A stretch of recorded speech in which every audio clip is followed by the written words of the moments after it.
mereka mengumpulkan 12 batu penuh sesudah orang-orang itu makan dengan kenyang. Anak-anakku yang kekasih, para remaja, sahabat-sahabat muda, ibu dan bapak, saudari-saudaraku yang diberkati Tuhan. Mulai hari ini, hari Minggu biasa yang ke-17, Injil yang selama ini diambil dari Injil Markus digantikan oleh Injil Yohanes. Selama 5 minggu berturut-turut akan dibahas Injil Yohanes bab 6. Dan kita mulai hari ini dengan mukjizat pergandaan roti. Baik kita catat bahwa peristiwa yang diceritakan Yohanes dalam 15 ayat Injilnya dari bab 6 ini diceritakan 2 kali oleh Matius, 2 kali oleh Markus, 1 kali oleh Lukas, dan 1 kali oleh Yohanes. Jadi 6 kali peristiwa yang kurang lebih sama itu diceritakan. Itu artinya apa? Itu artinya di kalangan murid-murid Yesus dan orang-orang Kristiani sesudah zaman Yesus itu, cerita ini berkembang di banyak tempat, sehingga para pemimpin merasa perlu mencatat. Lebih daripada mujizat-mujizat lainnya, menyembuhkan orang sakit, mengusir setan-setan, meneduhkan gelombang air danau, dan macam-macam yang lain. Mujizat pergandaan roti itu diceritakan sampai 6 kali oleh angkat penginjil, dan semuanya mengatakan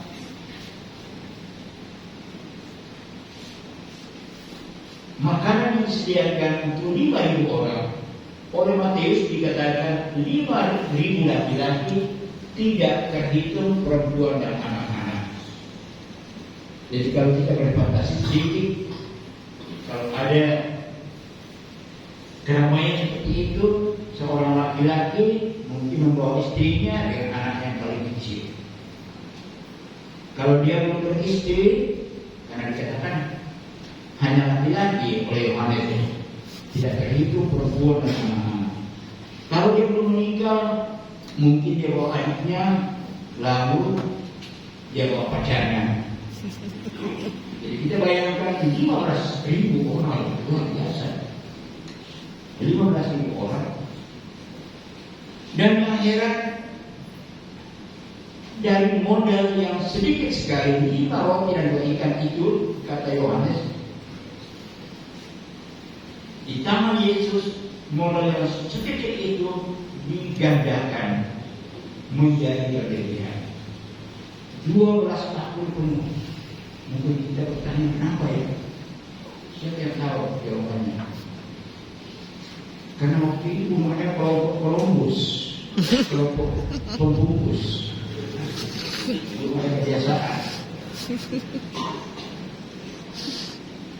Itu hanya canda saja.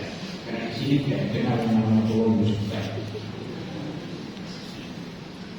Itu artinya bahwa Allah mau menjamin bagi kita bahwa tidak pernah manusia boleh khawatir akan apa yang akan dimakannya.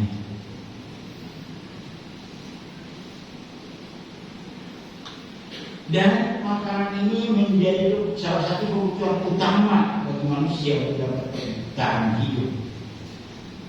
Dan Allah menyediakan bagi manusia makanan itu. Baik ingat bahwa Yohanes mengatakan di tempat di mana orang berkumpul itu banyak rumput. Lalu kita ingat akan Mazmur 23 di mana dikatakan Tuhanlah gembalaku, Dia mengantarkan aku kepada rumput yang hijau. Artinya apa? Manusia yang adalah buah ciptaan Allah, yang sangat dikasihinya, tidak perlu takut bahwa hidupnya akan terbangkai di atas muka bumi ini. Allah dengan segala kekurangan dan keterbatasan manusia akan melengkapi apa yang dianggap kurang oleh manusia, dengan satu syarat: diberikan kepada manusia kesempatan untuk berusaha memberikan apa semuanya. Menarik bahwa Yohanes mencatat Yesus menyapa dulu Filipus. Filipus itu salah satu dari 12 murid, dan mungkin dia adalah seorang yang cukup terkenal di daerah itu, di sekitar Danau Galilea. Mungkin dia salah satu pengusaha ikan di situ. Jadi kita bisa membayangkan bahwa banyak kenalannya di sekitar sana, banyak relasinya, banyak koneksinya, sehingga bisa mengatakan, coba atur supaya orang ini makan. Tapi dia langsung protes, bagaimana mungkin orang begini banyak? Dari mana? Toko mana yang buka sudah orang begini? Apalagi di daerah terpencil. Ini bukan di Makassar, tidak ada mall, tidak ada toko roti dan seterusnya. Tapi Yohanes mengatakan, Yesus hanya mau mencobai apa yang dipikirkan orang murid. Nah, saudara sekalian, Yesus yang peduli akan murid-murid dan orang banyak seperti itu adalah Yesus yang sama, yang tetap peduli akan kita saat ini. Maka janganlah kita khawatir. Di tempat lain juga mengatakan, janganlah manusia khawatir akan apa yang dia makan, akan apa yang dia minum, akan apa yang dia pakai. Karena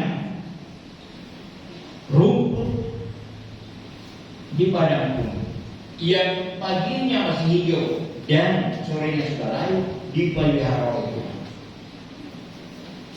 Bunga lili yang liar, ketika saya dulu waktu paroki di Bantaeng, setiap kali dari Bantaeng ke sini, di sekitar pinggir dan ada banyak sekali bunga-bunga kecil yang setiap kali mekar. Dan saya mengatakan, bunga-bunga itu pagi mekar, sorenya sudah layu. Apalagi kamu orang-orang yang makhluk paling tinggi, yang paling dikasihi oleh Tuhan. Jadi itu pesan yang pertama, Allah akan memelihara hidup kita yang sebagainya. Maka memang tidak perlu ada kelompok Columbus. Kadang-kadang ada pesta, orang itu mengambil makanan seolah-olah orang yang sudah 1 minggu tidak makan, piringnya penuh dengan bukit, dan sesudah itu separuh piring itu dibuang dan astagfirullah. Sementara kita tahu di sana ada orang yang mengais di keranjang sampah, dan Paus Francis mengatakan makanan yang kita sehat-sehatkan yang dibuang itu sebetulnya haknya orang miskin yang mungkin belum makan hari itu. Baik, jadi manusia tidak perlu khawatir. Sebaliknya, manusia harus berani dan mau memberikan kepada sesamanya, mulai dari rumah kita masing-masing, apa yang Tuhan berikan kepadanya. Kesehatan kita, kemampuan kita untuk belajar, kemampuan kita untuk memberi. Jangan menunggu sampai kita kaya raya baru kita berbagi.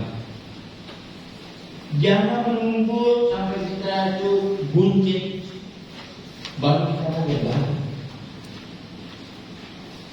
Allah mau supaya kita menunjukkan kepedulian kita akan kebutuhan sesama manusia. Dan